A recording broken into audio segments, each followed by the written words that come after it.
Sanib puwersa ngayon ang ilang online personalities, gaya ni Maui, para sa kanilang iba't ibang advokasya. Ngayong Disability Rights Week, ating alamin ang mga karapatan at paraan kung paano magsisilbing boses at influence for good gamit ang social media. Kasama natin live sina mighty magulang Mona Magno-Veluz at Chef Jello Gison. Good morning! Good morning, Chef. Good morning! Mga social media stars? Yes! And I should say, mga totoong influencer. Kasi talagang ginagamit nila yung platform nila for advocacy. Kasi yan. Bilang nabanggit na natin yun, ano nga ba yung ina-advocate ninyo? Simulan natin sa zero. Mighty magulang, Mona. Meow meow! O, diba? Meow meow! Well, si Mighty Magulang po on social media really advocates for digital literacy, truth in our history, at disability advocacy din po. Kaya nandito tayo this week for number 3. Correct. Yes. Correct. Yan po ang ating dahilan po. Just a bit of a background, especially to sa'yo because... I advocate for disability primarily because disability has touched our family. My eldest son is on the autism spectrum, and I served as the national president of the Autism Society Philippines for 10 years. Ako po ang longest serving. Ngayon po, I am the national spokesperson. Ang cool-cool ni Mighty Magulang yun. Tinan mo yung Mona, ikaw ba yan? May filter.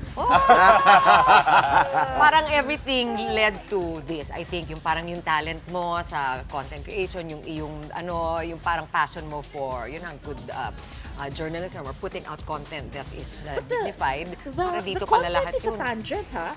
I started with the disability advocacy first and foremost. Okay. During the pandemic, when I was bored and talagang wala na pong ibang pwedeng magawa, that is when I explored my other passion on social media, which is history, genealogy.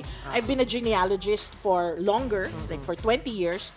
Pero yun lang ako nagkaroon ng platform nung sabihin na natin lockdown. na doon sila nakinig sa'yo, biglang eto na yung iyong original advocacy. Nice story. At si Chef Jello naman. Anong advocacy ni Chef Jello? As a chef, paano nga ba magagamit yun for good as an influencer? In a lot of ways, no. Syempre, if you look at my social media, kadalasan cooking videos, food reviews, restaurant reviews.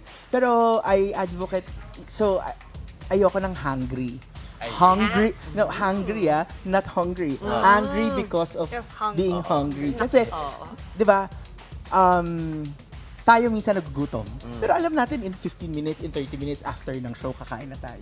But marami tayong kababayan na hindi yun sigurado kung kailan sila makakatikim ng pagkain ulit. So, food security, naniniwala tayo na, ano yun eh, di ba, Maslow's hierarchy of needs? Yung physiological needs, ang una dun, food. Di ba, mas madaling mangarap ang sikmurang puno. So, at maraming problema ng lipunan at ng bayan, ang sana hindi nangyari. Kung hindi sila gutom. Kung hindi gutom ang mga tao. Di ba sabi nga po nila, ang isa daw pong snatcher, bago siya mag-snatch, pakainin mo, magdadalawang isip siya kung gagawin niya yun. Baka bukas na.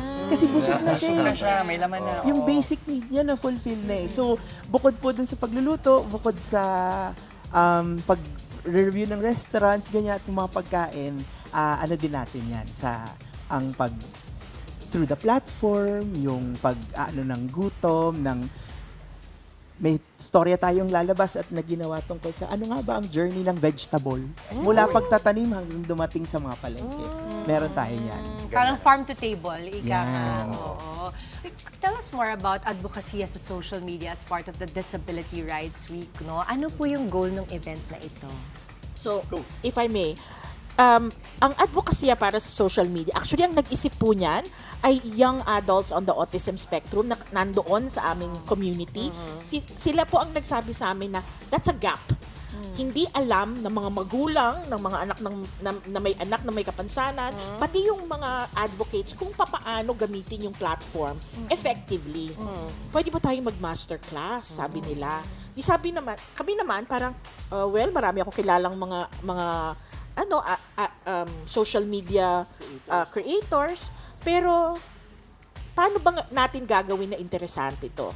Kaya timing ngayong National Disability Rights Week nagsama-sama po kami ni Jello, si millennial psychologist, si Queen Matilda at si Your Tita Baby para gawin itong huntahan tungkol sa pinaglalaban, ika nga. Na pag-uusapan namin yung aming mga challenges as creators as well as tips and tricks that we can share with our community na gusto rin talagang mag-advocate for a cause. Miss Mona, Chef Jello, napag-usapan nga natin about giving tips. Pwede po bang humingi ng tips para ibigay sa ating mga kapatid kung paano po ba yung tamang paggamit ng social media, lalo na po sa mga ganitong usapin or usapan? Definitely number one, yung tamang paggamit. Dapat conscious ka, ano yung message? Ano yung message na gusto mong iparating? Number one yun. Tapos, what's the motivation behind the message? Gusto mo bang makatulong? Gusto mo bang mag-entertain? Gusto mo bang magbigay ng information? O gusto mong magsinungaling? Pwede naman din yun, Gusto mo di ba? sumikat. Pwede din. Gusto mong sumikat. That's fair yun. Tapos, sa mga gusto ng mag-content creation, number one, when you put yourself out there, be ready for love, for hate, and everything else in between. Kasi it's par for the course eh. It's par for the course. Of course, hindi natin sinasabi na, you can disrespect me. Pero, wala kang control doon. Kahit ganong kaganda yung intention mo doon sa content mo, tama yung sinasabi mo, factual, historically accurate. Ako, nagluto lang, hindi ko nahugasan yung bigas, galit na silang lahat sa akin. Ganon. So, just be ready for that. And ako naman po, I sit on the TikTok Safety Advisory Council. It is a group of advocates. They are people from the academe, they are government employees, and ako, I'm the only Filipino and the only content creator. This has also taught me na mas marami ang mga consumers lang. Hindi sila gumagawa ng content, they just consume, di ba? And as regular consumers of social media content, ang magagawa natin is to make the atmosphere less toxic, di ba? Tignan natin kung ano yung mga kino-comment natin. Huwag po tayong mag-angry watch. Halimbawa, nakahanap tayo ng content na clearly misinformation or disinformation, i-block nyo na ho yung gumagawa ng content na yon para hindi na sila mabigyan pa ng additional traffic. Kumbaga, take the oxygen out of that fire dahil we want to make our ecosystem, our digital ecosystem, safer and less toxic. Pero alam niyo, na-realize ko, listening to you guys, naalala ko pinsa pag may mga kinakausap akong bata, tatanungin mo anong gusto nila paglaki nila.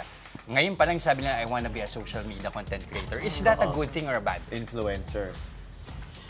I will take my opinion first siguro. I actually also fear it when they don't even say content creator, they say influencer. Ako po, I do not parang hindi po ako influencer, wala po akong kinalaman sa mga choices niyo sa buhay, ganon. I think what's important, and this is what I tell them, it's important that you come in with skills, with expertise before you become a social media person. Na you come in with lived experiences in your field, you studied hard, you know what you're talking about, para meron kang ambag sa pag-uusap. Hindi yung papasok ka lang spewing your opinions without that. And I hope na, and mahirap po yung if you're going to do this as a quote-unquote career, you really have to work hard and you have to have, following like you guys para ma-sustain. Kasi hindi siya sustainable as a career kung talagang wala kang strategy. Dadagdagan ko lang din. Tama yun. Because as a content creator, you want gravitas. Di ba? And saan manggagaling yun if you don't have education? Mga bagets, aral muna. Di ba? Get skills, get education, get experiences. Para nga, kasi hindi gusto mo pag content creator ka, may value. Yung content mo, hindi lang just because you wanna put something out there. Sa Jello, marami rin naman yung ganyan. Yung talagang nandyan na lahat, yung mga hinihingi ninyo. Pero anong advice mo as to paano ba mapansin? Kasi ang dami. Ang dami, saturated. How do you get noticed? Sasabihin nila sa'yo, maraming paraan. Yung may mga controversial statements sa simula, clickbaits, ganyan, hook, ganyan. But I think, you get noticed because of your truth. Yeah. Because of your truth. Kunwari, sasabihin ko lamang na ako, hindi yung content ko, alam kong niche. Hindi siya, Para sa lahat. hindi siya masa. Kasi hindi ko kayang panindigan yon. Hindi ko kayang, kahit sabihin kong, gamit ang novelty songs or whatever, hindi ko kayang panindigan. So ako, tanggap ko na my following wouldn't be as much, but as long as my content lands to my intended audience, I think I've done my job. May target. Ang dami talaga nating pwedeng pag-usapan pagdating sa social media kasi yan talaga yung pinaka-pinag-uusapan ngayon, both as a platform but also as a career. Mamaya marami pa po kaming katanungan. Since nasa usaping social media na po tayo, paano nga ba hinaharap ang mis at disinformation ngayon? Kasi magkaiba pala yun. Para sa mga kapatid po natin kagaya ko na hindi po alam ang diferensya ng misinformation at disinformation, ano po ang difference nun? Actually, ang misinformation, yung nagkamali ka lang. Pero disinformation may intent to mislead. So, mas masama ang ugali nung disinformation. Diba? Kasi may Sinadya. Sinadya. Totoo, Diba? totoo. Ngayon, tayong naniniwala doon, ay kasalanan na natin yung kung naniwala tayo. Diba? So, meron din tayong doon may responsibilidad din tayo, no? Pero gaano kalaking challenge ngayon ng misinformation, disinformation? Nanlaking mata. Nanlaki yung mata niya. Malaki kasi, not only in the Philippines, but also in the United States and other countries, we saw how disinformation actually changed the political landscape of nations. And also has produced altered behavior of people in terms of critical thinking, in terms of verifying the veracity of information na na-absorb nila at kinukuha nila. Tapos, syempre, lahat yan ay nakakapagpabago sa ating pag-uugali bilang lipunan at bilang bansa. Because we have a shared social values. We call it the social fabric. Kasi dahil ko sinabi, bago pa ako maging chef, I took up social anthropology. Kaya pala. Pag nagluluto si chef. Diba? Mahirap palang sikahan to si chef. Kaya ako nag-guest sa mga TV shows Alam mo, 4 na sa salitado lang i-google ko mamaya. Ay, Sabi talaga. si Chef, alam niyo tong bawang na to, ginawa pa to ng mga... Okay. Wait, sandali. Pagdating sa usapin na pinag-uusapan po natin ngayon, what do you think it's very important na kahit na hindi na-touch ang pamilya mo ng disability, bakit importante na alam natin ito at tinatanggap natin ito? Okay, sa panahon po ngayon, there is already na-highlight na po, it's already at the fore, yung issues of disability, inclusion, equity. Importante po na tayong lahat ay informed. Right. Hindi na po excuse na hindi ko alam.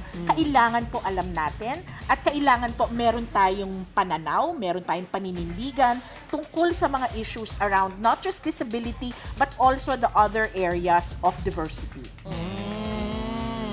Ayun. At kailangan yung nalalaman natin yung tama. Kaya natin i-apply dapat, di ba? Yes. Na pag nasa labas kami, nakita kang batang may autism, halimbawa, na nagkakaroon ng meltdown, ano ba yung gagawin mo? Yeah. Kailangan ma-translate mo yung knowledge na yon sa behavior. Oo. Practical. Tsaka di ba kunwari lang yung sa araw-araw nating conversations, may tinatawag tayong, may ADHD yan. ADHD ka kasi ang ligalig mo na mali. Kasi It's used to loosely be May stated. OCD ka. May OCD ka. Ayan.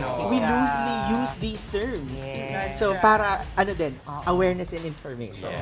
Kahit anxiety and depression, di ba? Ginagamit na rin.